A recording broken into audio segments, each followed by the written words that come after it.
They told him the woman in that room wasn't broken, just unfinished.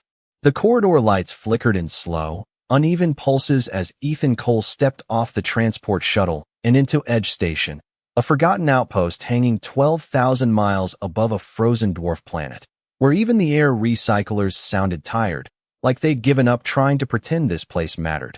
His boots hit the metal deck with a hollow echo, each step swallowed by the vast silence that lived here. The kind of silence that made people request transfers or disappear into them.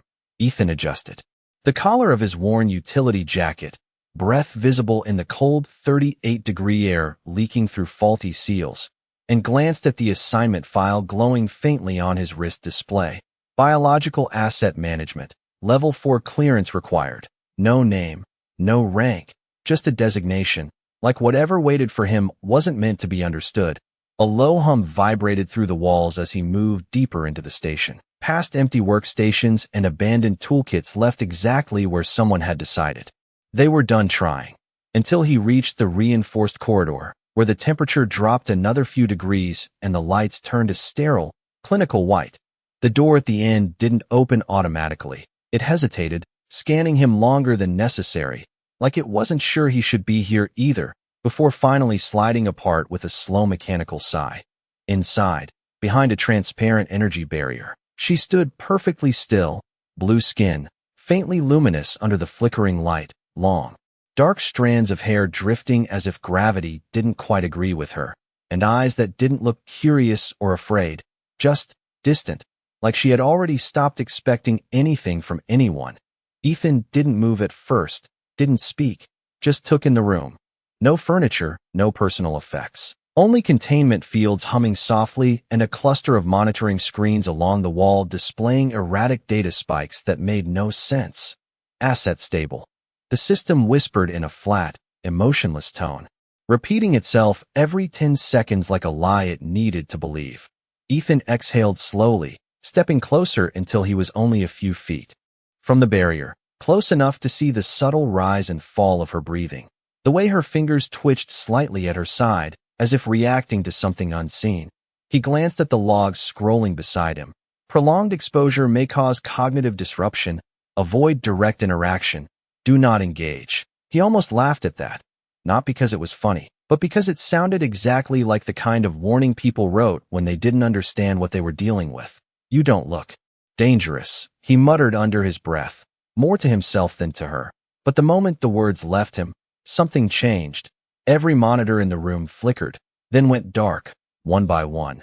The steady hum of the systems collapsing into silence until the only sound left was his own heartbeat, loud and uneven in his ears.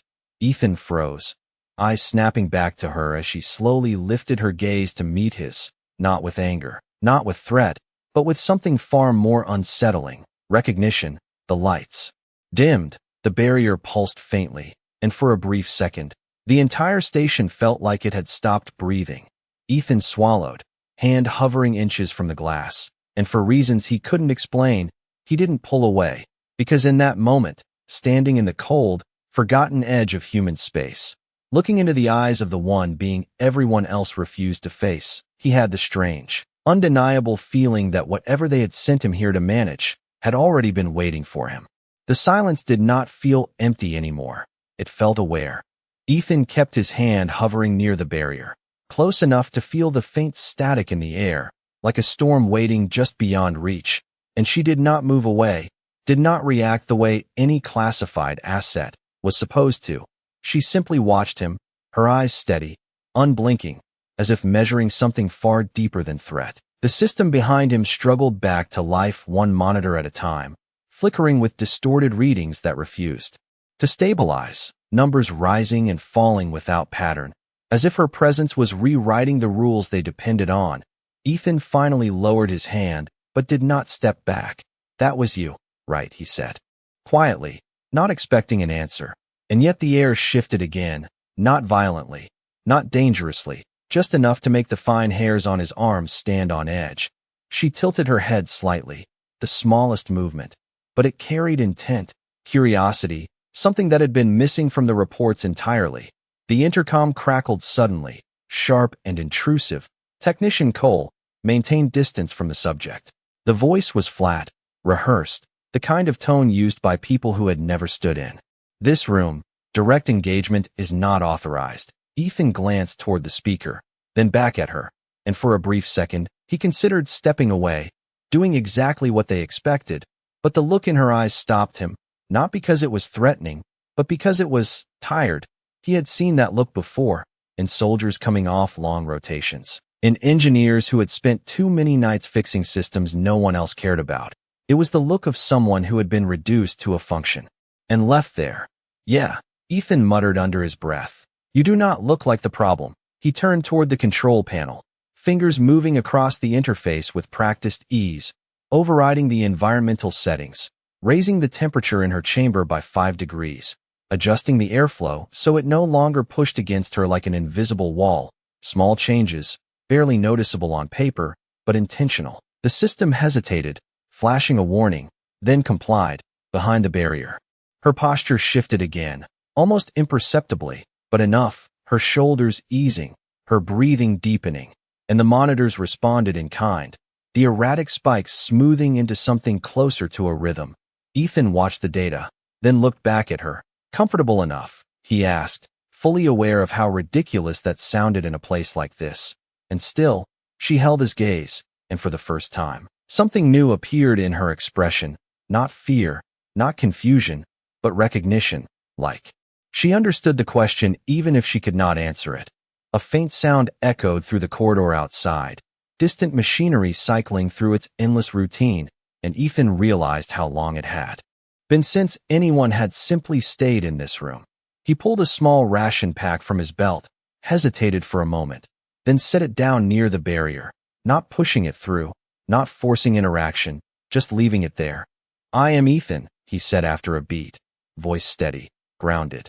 You probably already know that. The lights flickered again, softer this time, almost like a response, and though she still did not speak, did not move toward the offering, she did not turn away either. Somewhere deep in the station, a warning tone pulsed once, low and distant, barely noticeable, but enough to remind him that this place was not stable, that nothing out here ever really was. And as Ethan stood there in the quiet, watching a being everyone else had written off as dangerous simply exist without doing any of the things they feared, he began to understand that whatever story they had told about her was missing something important. The warning tone came again, this time louder, a slow pulsing hum that vibrated through the metal beneath Ethan's boots like a heartbeat that did not belong to him.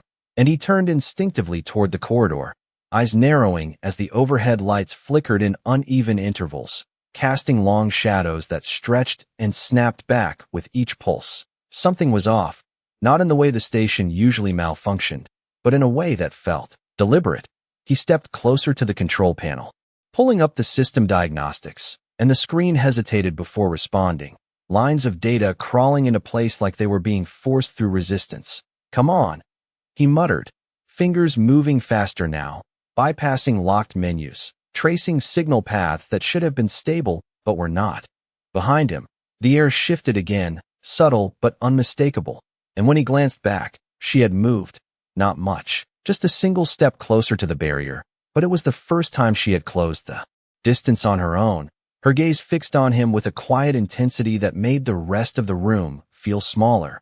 You feel that too, he said under his breath, not expecting confirmation, but the monitors flickered in response, their readings spiking for a fraction of a second before smoothing out again, like something was trying to hide.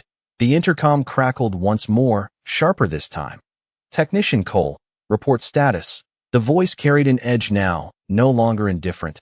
We are detecting irregularities across multiple systems. Ethan hesitated, eyes still on her, then answered. Yeah, I see it. Diagnostics are lagging. I am running a manual check. He did not mention the silence, the way the room seemed to react to her presence, the way the systems behaved differently when he stood close. Maintain containment at all times. The voice replied immediately, too quickly, as if it had been waiting to say it. Do not alter the barrier under any circumstances. The channel cut before he could respond, leaving only the low hum of failing systems behind. Ethan exhaled slowly, tension settling into his shoulders, and looked back at the data, tracing the anomaly to its source, not external, not environmental, but internal, originating somewhere deep within the station's core network. And yet every time the signal passed near her containment field, it distorted, like her presence bent it out of shape. That is not normal, he said quietly, more to himself than to her. But she was still watching, still tracking every movement he made. And there was something in her expression now that had not been there before, something closer to concern than curiosity. The temperature in the room dropped another degree, breath faintly visible again. And Ethan rubbed his hands together absently before stepping closer to the barrier, closer than before, close enough that the faint shimmer of energy reflected in his eyes. "If you are reacting to this," he said, voice lower now, steady, "then you are not the cause." The words hung in the air between them, simple, but heavy with implication, and for a moment, nothing happened. Then the lights dimmed, not flickering this time, but lowering, as if something had deliberately reduced them, and every monitor in the room went completely dark at once. Ethan froze, heart rate spiking as the silence deepened, thicker now, pressing in from all sides, until the only thing left was the soft, steady sound of her breathing on the other side of the barrier. He did not move, did not speak, because somewhere in that silence, he realized something he had not considered before. Whatever was happening in this station had noticed him too.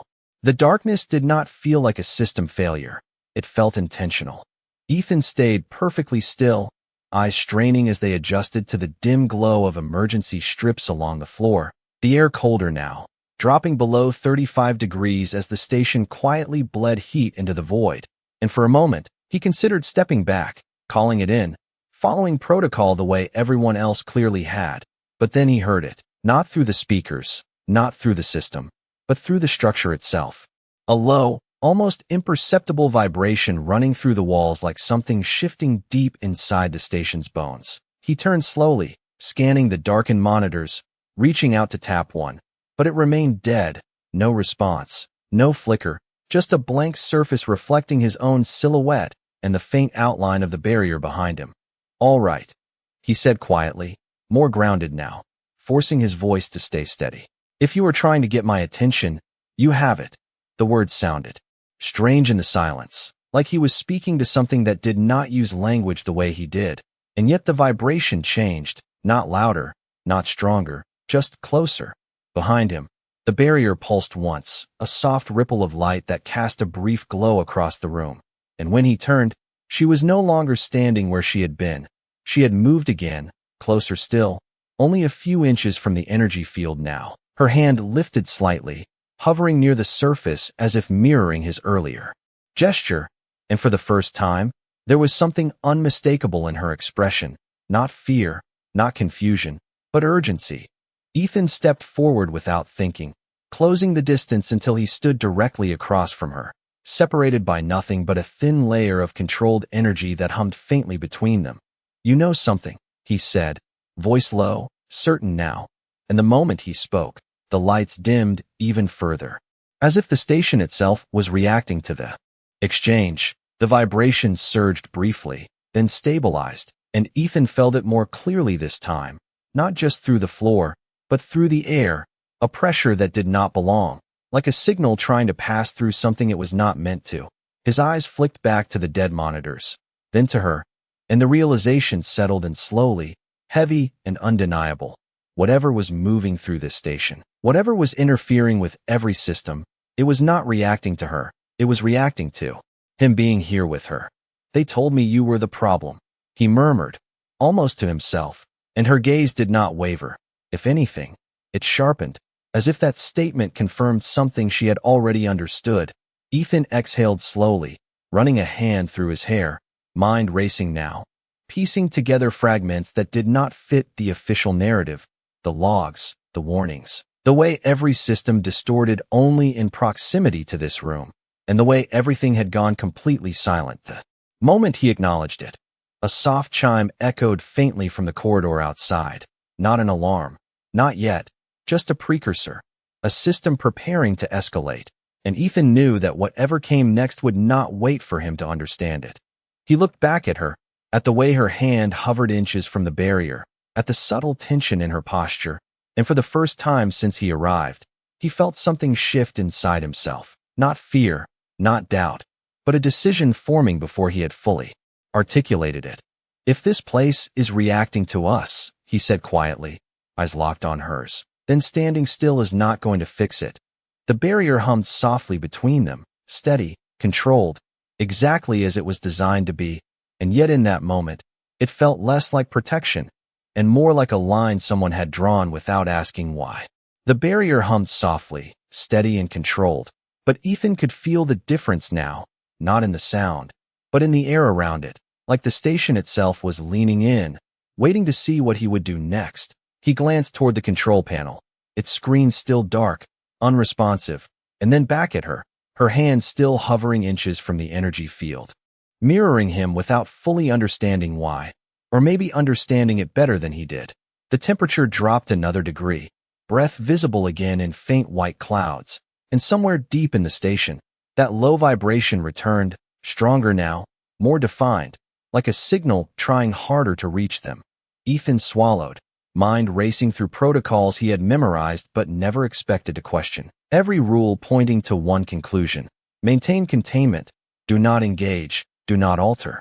The barrier, but none of those rules explained what was happening now.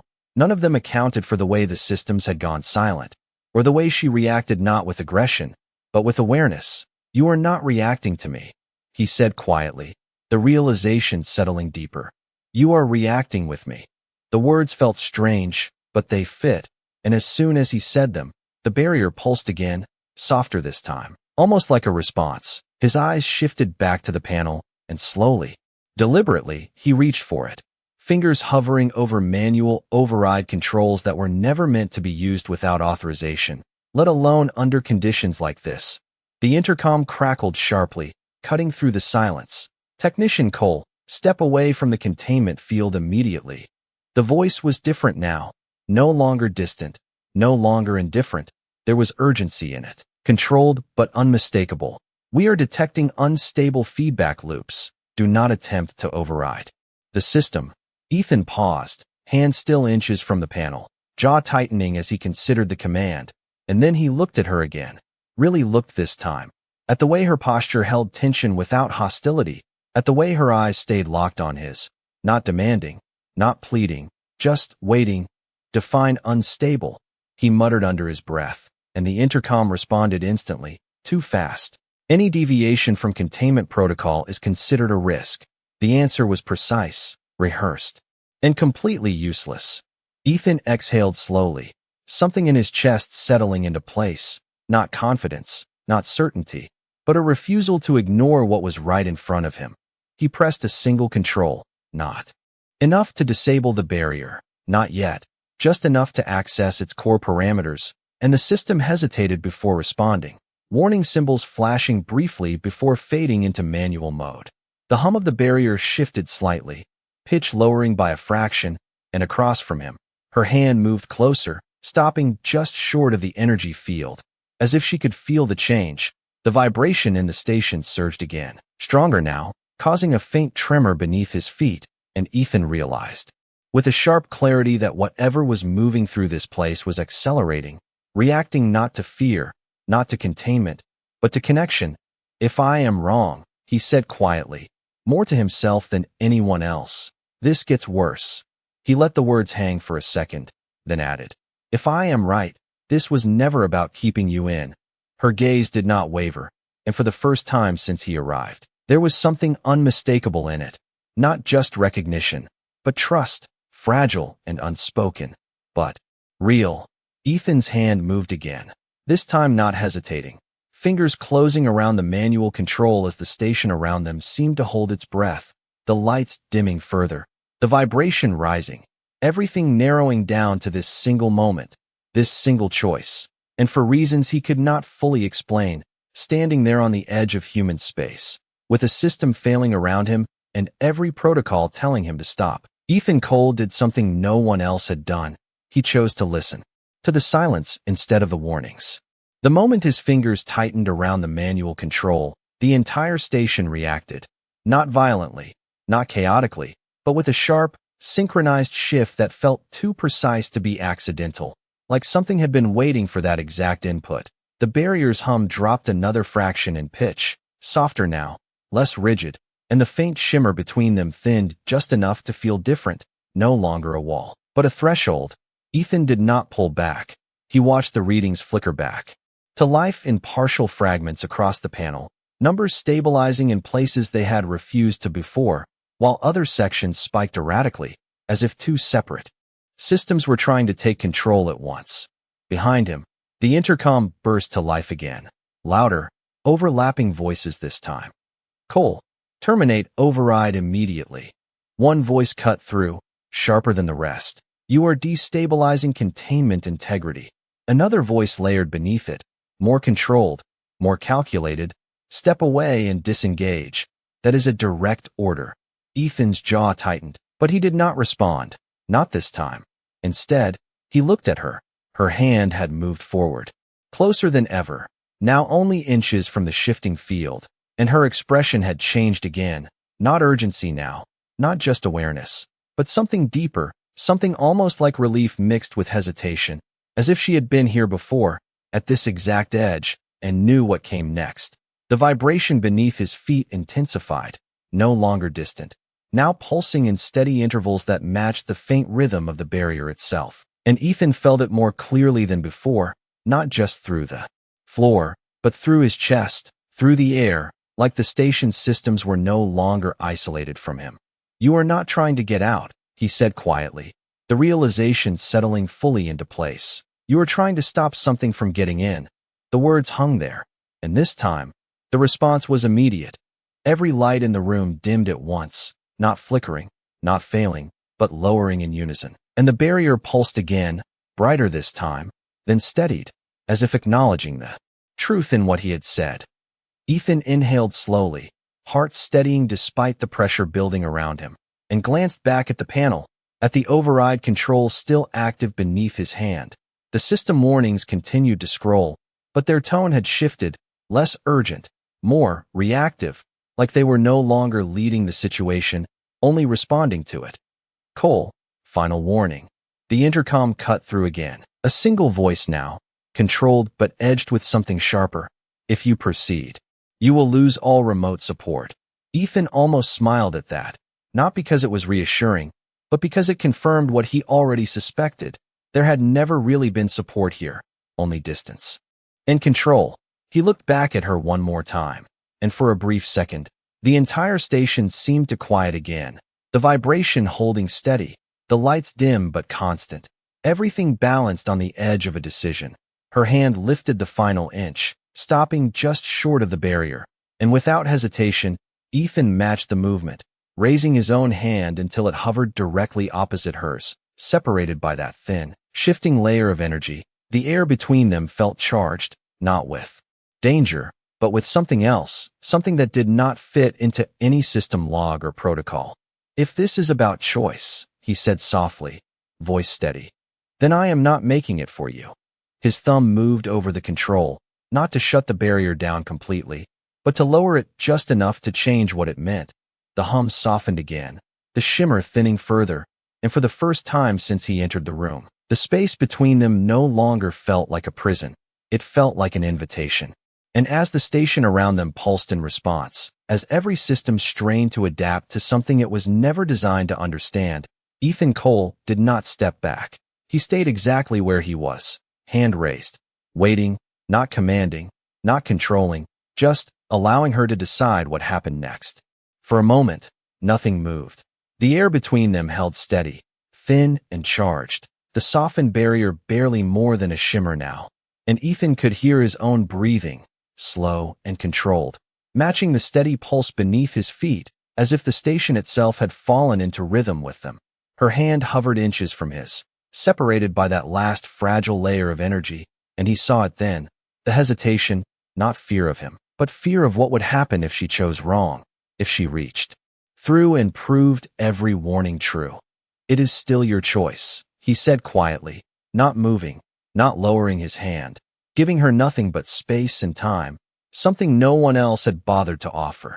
The lights dimmed another fraction, not failing, but narrowing, focusing, as if everything unnecessary had been stripped away until only this moment remained. The vibration surged once, stronger than before, sending a subtle tremor through the deck. And this time Ethan understood it completely, not as a threat, but as pressure, something building, something approaching, something the station had been trying to contain long before he arrived. Her eyes flicked past him for a split second, toward the corridor beyond, and that was enough. Enough for him to realize that whatever was coming was not inside this room. It was outside it, moving closer with every passing second. They were afraid of the wrong thing, he murmured, the truth settling into place with a quiet certainty that did not need confirmation. And when his gaze returned to hers, the hesitation was gone. She moved first. Her hand closed the final inch, touching the barrier, and for a fraction of a second, nothing happened. Then the field responded, not resisting, not flaring, but thinning further, adapting, as if it recognized the intent behind the contact. Ethan did not pull back. He stepped forward instead, just enough to meet her, his palm pressing against the same point from the other side, separated now by something so thin it barely existed at all. The sensation was immediate, not physical in the way he expected, but deeper, like a shift in perception, a sudden clarity that cut through the noise of the failing systems and the distant warnings still echoing faintly through the station. He saw it then, not with his eyes, but with something else entirely, a network of signals running through the station, tangled and overlapping, one of them foreign, invasive, pressing against every system at once, searching, probing, trying to find a way through. His breath caught, not in fear, but in recognition, because it was not searching for the station, it was searching for her.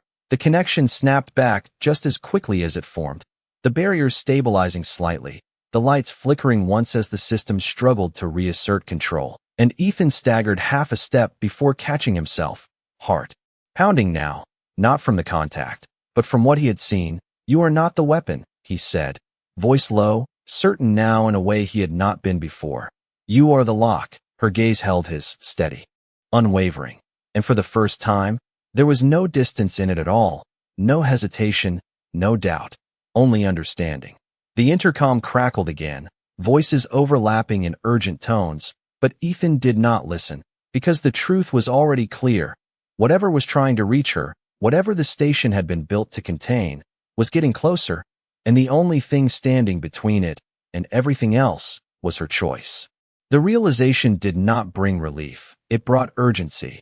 Ethan's breath steadied as the truth settled into place, not as a theory, but as something he had felt, something he could not unsee.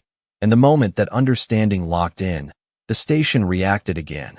The vibration surged into a sharp, rhythmic pulse, stronger than before, no longer distant, no longer subtle, and this time the walls themselves seemed to carry it. A low resonance that made the air feel heavier, denser, as if something was pressing closer from the other side of reality itself. The barrier flickered, not failing, but adapting, its surface rippling faintly where their hands had nearly met, and across from him. She did not step back. She held her ground, her gaze locked on his with a clarity that needed no translation. "It is coming for you," Ethan said quietly, not as a question, but as a statement. And her expression did not change, but the lights responded instantly, dimming further, the entire room, narrowing again to just the two of them and the thin line between. The intercom burst to life, no longer controlled, voices overlapping in rapid succession. "Cole, you must disengage immediately. The signal is increasing across all sectors. Containment integrity cannot be guaranteed."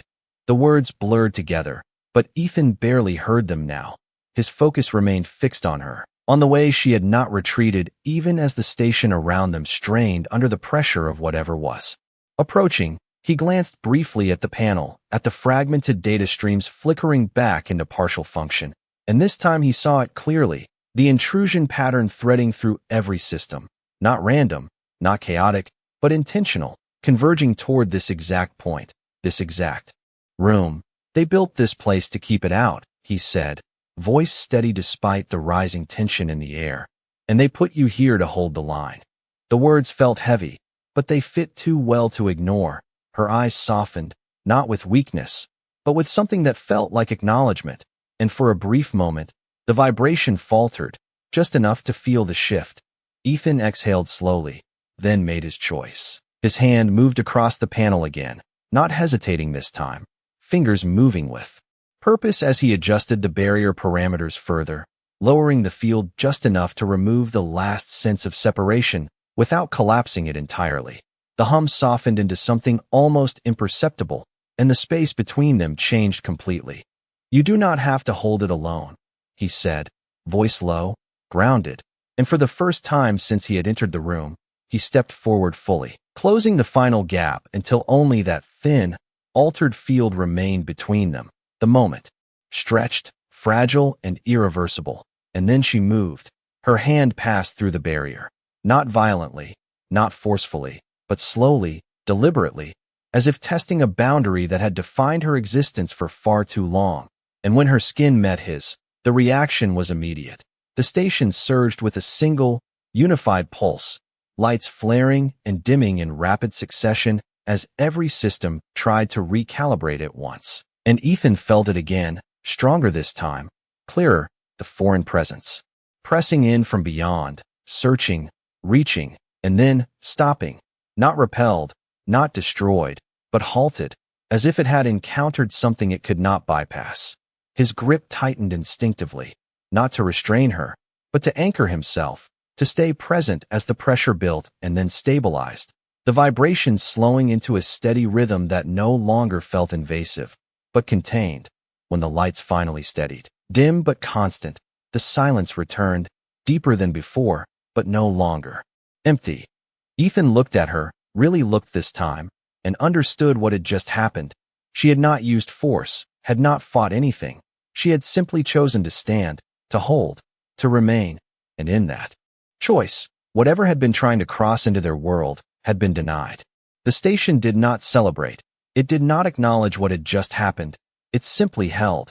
The vibration that had once pressed against every surface now settled into a low, steady hum, no longer invasive, no longer searching, just contained, as if whatever had been reaching through had encountered a boundary it could not cross and had chosen, or been forced, to stop.